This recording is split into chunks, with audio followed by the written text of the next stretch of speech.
Good evening, visitors. Welcome to the Australian War Memorial's last post ceremony. My name is Troy Clayton, and joining us today from the Royal Australian Air Force is Air Commodore Andrew Elfverson, the great nephew of this evening's Roll of Honour story, Private Alfred Elfverson. We warmly welcome the family of Private Alfred Elfverson, whose story will be told shortly.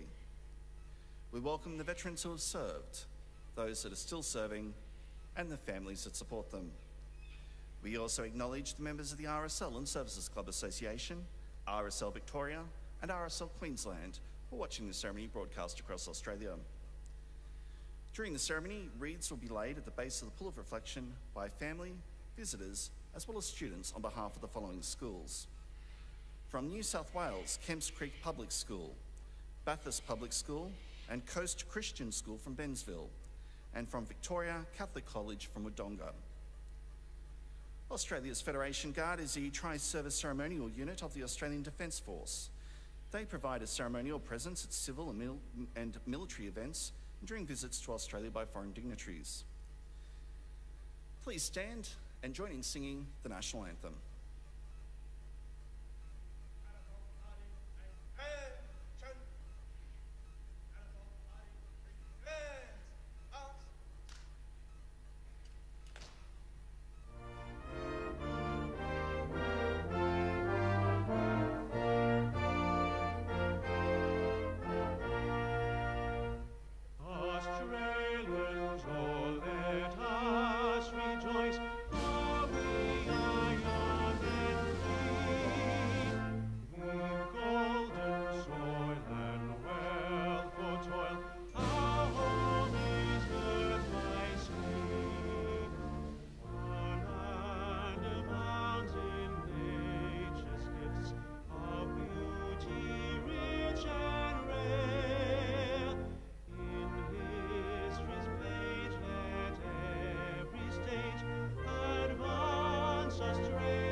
Thank you, students. You may be seated.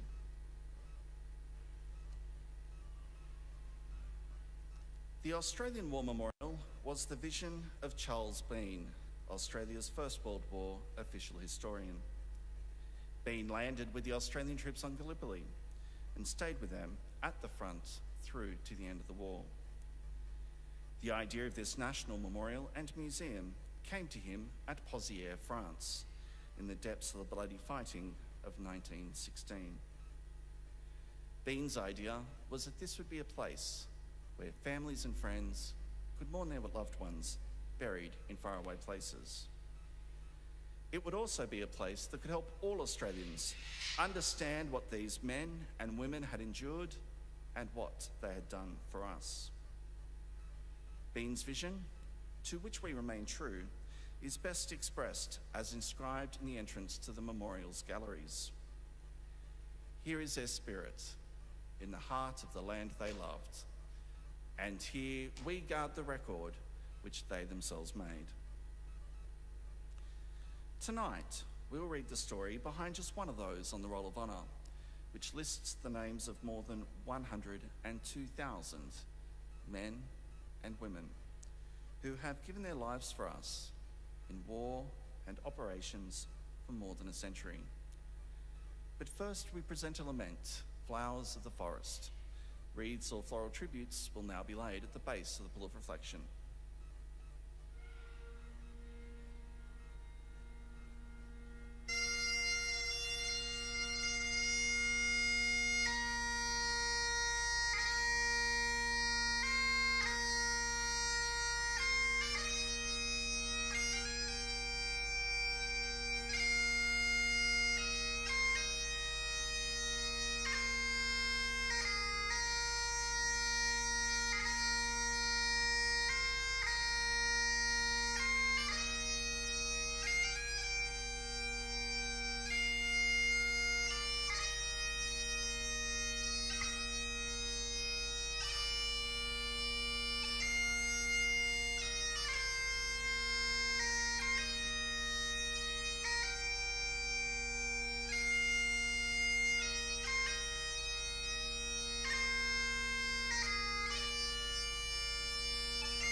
Today, we remember and pay tribute to Private Alfred Elfverson.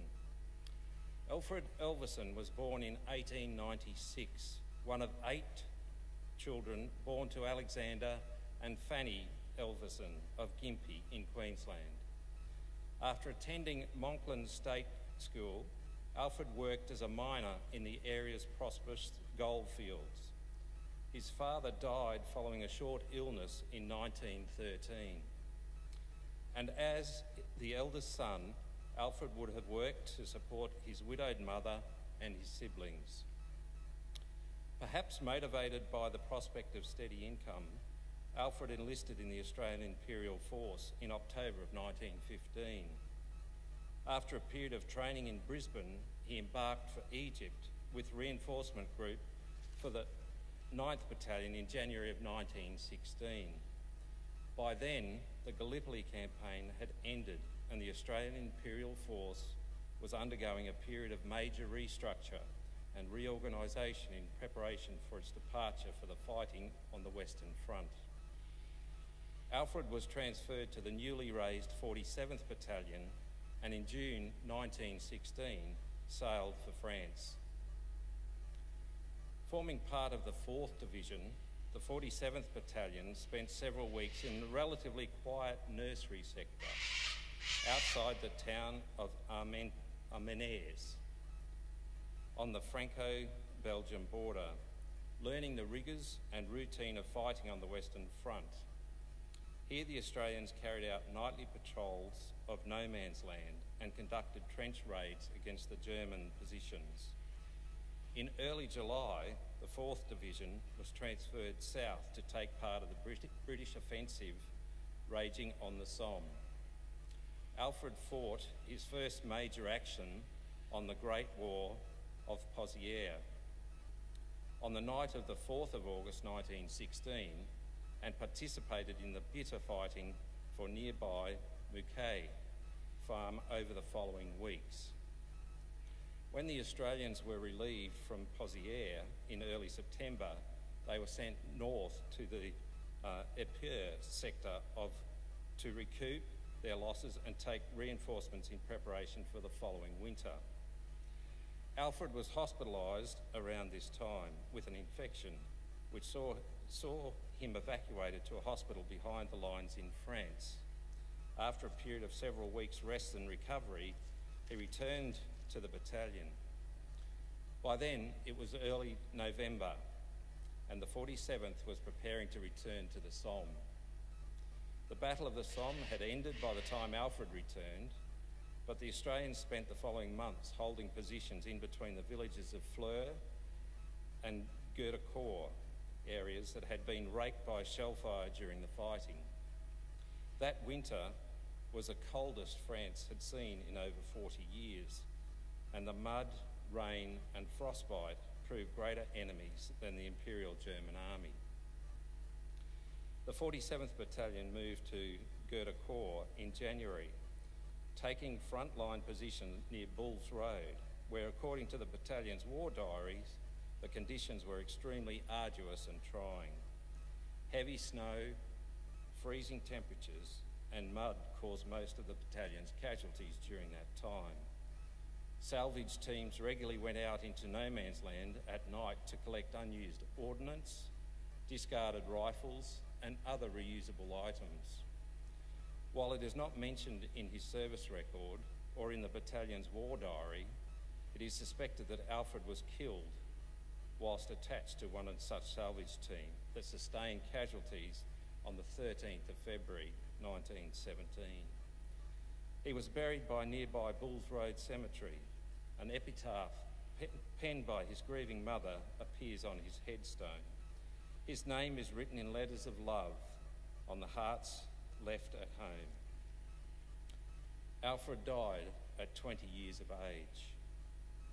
Less than a week after his death, his older sister Florence died of illness in Gympie. Having first lost her husband to sickness on the Gympie goldfields, Fanny Elfverson was forced to mourn the loss of 2 of her children in 2 very different circumstances within the same week. Alfred Elfverson is listed on the Roll of Honour on my right, among almost 62,000 Australians who died while serving in the First World War. His is but one of the many stories of service and sacrifice told here in the Australian War Memorial. We now remember Private Alfred Elfverson, who gave his life for us, for our freedoms, and in the hope of a better world.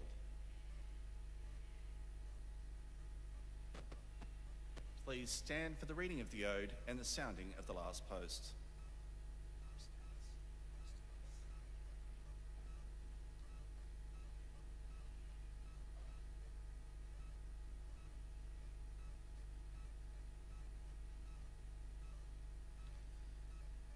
They shall not grow old, as we that are left grow old. Age shall not weary them, nor the years condemn.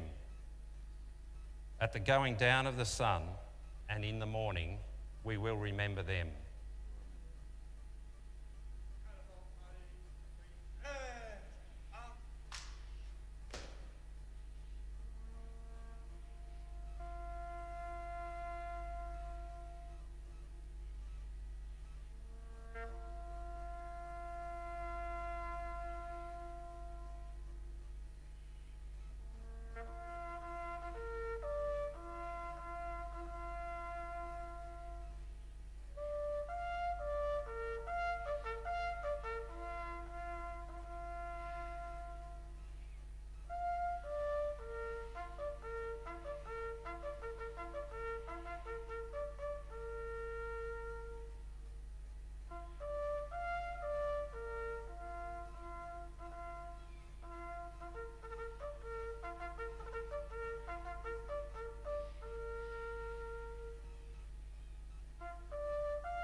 Lest we forget.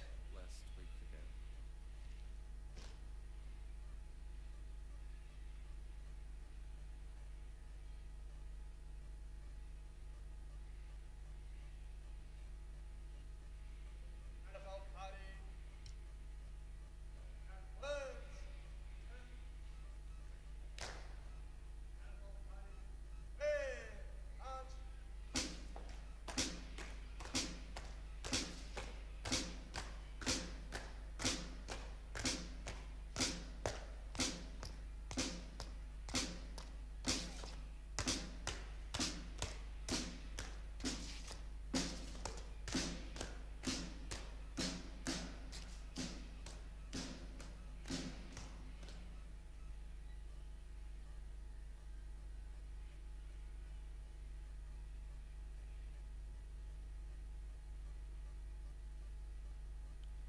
We leave you this evening with the words of the memorial's founder, Charles Bean.